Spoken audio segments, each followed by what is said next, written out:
290, episode 54 Raja Iblis Slayer 6. Hei, Li Jie, seorang pria melambai ke arah kami sambil berbicara dengan nada gangster yang khas.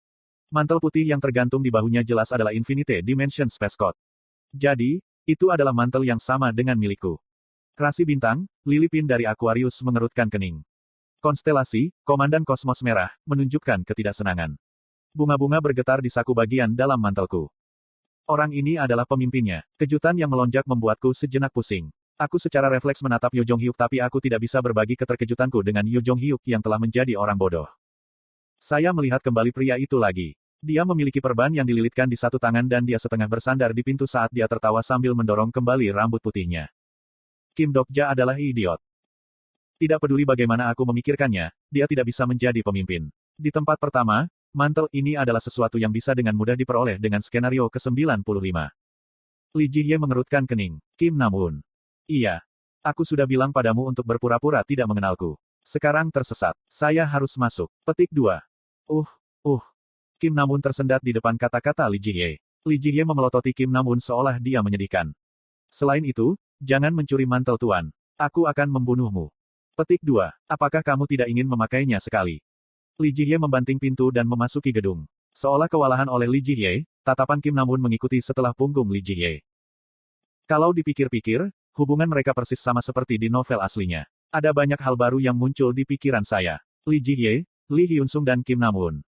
Keingintahuan dan ketakutan yang tidak diketahui melilit dalam hatiku. Apa yang terjadi di babak ini? Saat aku terganggu sejenak, Kim Nam-won menatapku. Kamu siapa? Mantel itu seperti milikku. Petik 2. Karakter, Kim Nam-won, menunjukkan kewaspadaan kepada Anda.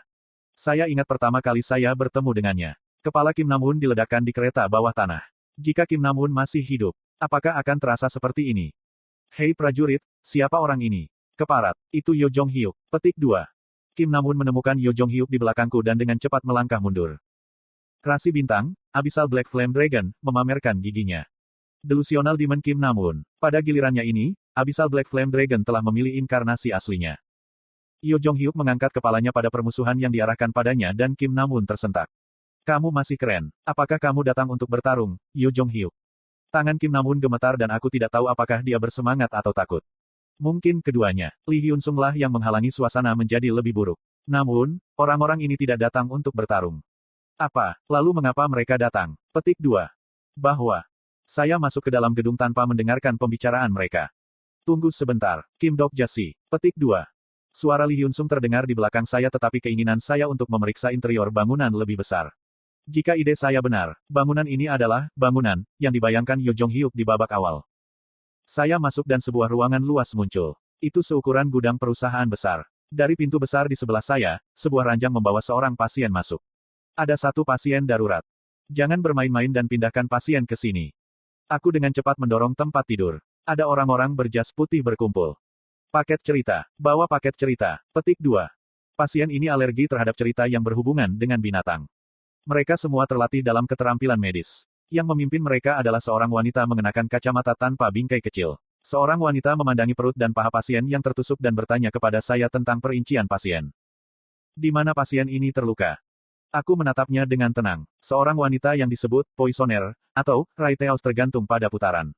Dia adalah kekasih Yo Jong Hyuk di beberapa putaran dan musuh di yang lain. Saya memakai jas putih dan keliru menjadi dokter. Saya melihat detail pasien dan menjawab, mungkin dia terkena hal yang tidak disebutkan namanya. Tampaknya tentakel mencemari luka. Petik 2. Memang, Lee Seolwa perlahan mengerjap padaku. Karakter, Lee Seolwa, telah menerima perasaan aneh darimu. Kamu siapa? Siapa yang harus saya katakan? Tidak, dia tidak akan tahu apapun yang kukatakan. Hei Jusi, apa yang kamu lakukan? Ayo cepat, bawa Yo Jong Hyuk bersamamu. Petik 2. Saya meninggalkan Li Jie yang bingung dan berjalan menaiki tangga dengan Yo Jong Hyuk menuju Li Jie. Dinding bagian dalam bangunan terbuat dari bahan transparan sehingga struktur seluruh bangunan terlihat saat saya memanjat.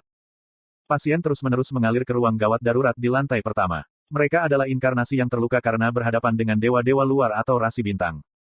Itu tidak aneh. Tragedi semacam itu sudah biasa dalam skenario ke-95. Saya ingat skenario ke-95 putaran 1863. Saya mengalihkan perhatian saya di luar gedung dan melihat pemandangan Seoul yang hancur. Ada nebula yang mengeluarkan asap dan dewa-dewa luar yang tertidur. Di atas mereka ada kristal gelap yang menutupi langit. Apokalipse Dragon Sealing Ball. Segel ini adalah inti dan tujuan dari skenario ke-95. Kumpulkan 5 kunci yang tersebar dan lepaskan naga kiamat. Setelah naga kiamat dilepaskan, kehancuran akan datang ke planet ini dan mereka yang menyelesaikan skenario akan secara otomatis pergi ke skenario berikutnya. Namun, putaran 1863 ini berbeda dari putaran 1863 yang saya tahu. Sebuah monster kelas 1 telah muncul di sisi sungai. Gelombang radio menyebar ke seluruh gedung. Ketika kami menaiki tangga, aku bisa melihat pemandangan di ruang situasi yang memiliki panel-panel terang yang bersinar.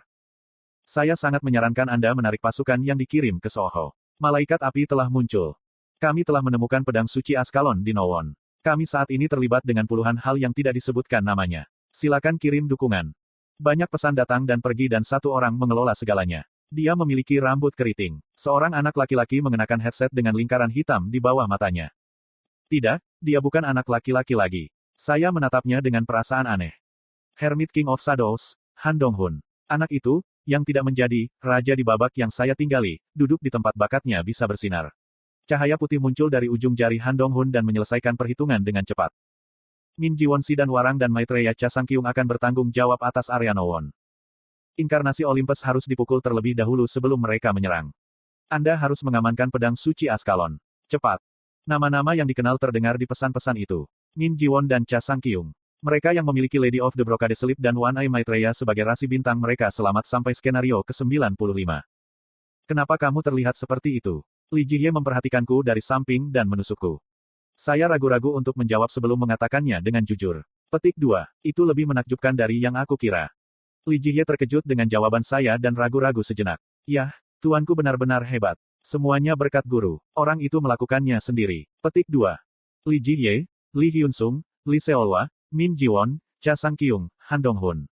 Selain itu, Kim Nam-hun. Semua orang yang seharusnya mati di babak 1863 asli masih hidup. Selain itu, tingkat angkatan bersenjata mereka tinggi dan ukuran kekuatan mereka sangat besar. Dalam arti, itu lebih baik daripada putaran ketiga yang saya jalani. Tidak, itu adalah level yang selalu saya harapkan. Kepalaku berdenyut. Seseorang yang saya tidak tahu telah mengubah sejarah putaran ke-1863. Tragedi yang seharusnya terjadi tidak terjadi dan umat manusia bertempur. Yo Jong-hyuk belum kehilangan rekannya. Mungkin, saya tidak harus kembali ke babak ketiga. Saya bisa melihat akhir yang tepat di sini. Li Jihye mengatakan kepada saya, kami akan pergi ke akhir skenario dengan guru. Saat aku mendengar ini, sensasi dingin dan menakutkan memenuhi dadaku. Jelas, ada segalanya di lanskap ini. Terlepas dari satu hal. Aku berbalik dan melihat Yo Jong-hyuk berdiri dengan ekspresi kosong. Saya tidak tahu apakah Yo Jong-hyuk melihat pemandangan ini atau tidak. Saya tidak tahu apakah dia sedang bersedih atau gembira. Yang saya tahu hanyalah tentang diri saya sendiri. Mengapa kamu membenci Yo Jong-hyuk? Itu karena dia adalah orang jahat. Kenapa dia orang jahat? Apakah kamu benar-benar bertanya karena kamu tidak tahu? Aku tidak tahu. Orang itu tidak akan ragu untuk membunuh demi tujuannya sendiri. Itu benar. Saya bertanya, apakah hanya itu? Apakah kamu perlu alasan lain? Tepat sekali. Mungkin alasan ini saja sudah cukup. Namun, Kim Dokja berpikir, kamu tidak tahu mengapa Yo Jong-hyuk melakukan hal-hal itu. Aku menghela nafas panjang. Ini bukan kesalahan Li Jihye. Tidak ada yang melakukan kesalahan. Sebaliknya, semua orang melakukannya dengan sangat baik sehingga mungkin itu membuat saya marah. Siapa master yang kamu bicarakan? Pergi ke lantai atas gedung. Naik lift ke sana. Petik 2. Saya mengangguk dan pindah ke lift. Yo Jong-hyuk mengikuti di belakangku dan Li Jihye menarik pedangnya. Tinggalkan Yo Jong-hyuk di sini. Seperti yang diharapkan, saya bergantian melihat antara Yo Jong-hyuk dan Li Jihye. Aku mendengar bunyi dingin ketika lift tiba. Saya mendekati Yo Jong-hyuk sebelum naik lift. Yo Jong-hyuk, pikirkan pikiran bahagia dan tunggu. Apakah kamu mengerti? Yo Jong-hyuk mengangguk. Namun, jika seseorang mencoba untuk menyakitimu, ingatlah ingatan akan hari-hari yang paling malang. Apa yang kamu lakukan sekarang? Li Jihye merasakan nuansa aneh dari kata-kataku. Saya mengabaikannya dan naik lift. Hei, jawab aku. Apa yang kamu maksud dengan apa yang kamu katakan pada Yo Jong-hyuk? Petik 2. Saya tahu betapa pentingnya tempat ini bagi Li Jihye. Secara alami, benda berharga seseorang adalah kelemahan. Jika kamu penasaran maka cobalah menyentuhnya. Meskipun aku tidak akan melakukannya jika aku adalah kamu. Petik 2. Pintu lift tertutup. 3, 4, 5. Gravitasi meningkat ketika jumlah lantai bangunan berubah. Jumlahnya berubah ketika otak saya bergerak lebih cepat dari sebelumnya. Siapa itu? Ada beberapa kandidat potensial. Mereka yang bisa membaca informasi masa depan dan mengubah masa depan. Anak Rof dan beberapa rasi bintang nebula tertentu. Namun, tidak ada dari mereka yang bisa melakukan hal seperti ini. Tidak peduli seberapa baik mereka, mereka masih menjadi bagian dari novel aslinya. Itu tidak mungkin untuk membuat perubahan pada acara asli dengan kekuatan mereka sendiri. 9, 10, 11. Lalu hanya ada satu jawaban. Selain saya, ada makhluk lain di luar yang asli. Meski begitu, ada beberapa poin aneh. Bahkan jika itu adalah eksistensi di luar yang asli, tidak ada alasan mereka bisa maju dengan sempurna ke skenario ke-95. Di satu sisi, itu menyerupai saya. Pada saat ini, saya merinding. Jangan katakan padaku, ada Yo Jong Hyuk di putaran lain. Jika demikian, bagaimana dengan saya? Ding. Aku menggelengkan kepala saat lift mengeluarkan suara. Menurut versi revisi dari Ways of Survival, saya tidak ada di putaran Yo Jong Hyuk lainnya. Setelah beberapa putaran lagi, tidak ada, aku. Jika ada, revisi itu sendiri akan berbeda. Jadi, keberadaannya sepertinya bukan aku. Satu hal yang menggangguku adalah secretive plotter. Sebenarnya, ada orang lain di sampingmu yang membuat perjanjian. Pintu terbuka. Kemudian sebuah kamar yang mengingatkan pada suite hotel muncul. Itu adalah ruang redup tempat api dipadamkan. Ada lantai karpet yang lembut. Saya melihat sesosok yang duduk di kursi. Kaulah yang disebutkan Lee Hyun Sung. Bersamaan dengan suara itu, cahaya perak menerangi ruangan. Hal pertama yang kulihat dalam pandangan suramku adalah pedang di atas meja. Pedang itu memiliki kilau putih murni. Saya tahu pedang ini dengan baik. Itu karena itu adalah keyakinanku yang tidak terputus. Saat aku melihat pedang itu, orang yang duduk di kursi berbicara. Itu pedang yang bagus. Seperti namanya, itu tidak rusak. Petik 2. Aku tahu. Saya juga menggunakannya. Petik 2. Benarkah? Orang yang duduk di kursi ditutupi topeng setengah hitam. Aku menatap mata yang terlihat di balik topeng setengah. Itu telah berubah oleh angin skenario tetapi tidak ada keraguan. Skill eksklusif, daftar karakter, diaktifkan. Awalnya, itu adalah keterampilan yang seharusnya tidak berhasil. Saya menggunakannya beberapa kali dan saya tahu benar. Lalu mengapa saya mencobanya lagi? Ada terlalu banyak informasi tentang orang ini. Daftar karakter dikonversi ke daftar ringkasan karakter. Mungkin itu karena saya berharap itu tidak akan berhasil. Saya melihat informasi di depan saya dan merasa agak berat. Mungkin dia tidak tahu. Kesepian mengerikan apa yang kurasakan saat ini. Oke, dari mana kamu berasal? Saya belum pernah mendengar nama Kim Dokja. Petik 2. Aku seharusnya memperhatikannya dari awal. Dia adalah satu-satunya orang yang mengetahui keberadaan Ways of Survival selain saya. Dia adalah satu-satunya yang bisa melakukan ini sejak awal. Tapi bagaimana caranya? Tidak ada gunanya bertanya. Ada bagian yang perlu saya ketahui mulai sekarang. Namun, ada satu hal yang bisa saya ketahui. Ini bukan yang dari babak ketiga yang saya tahu.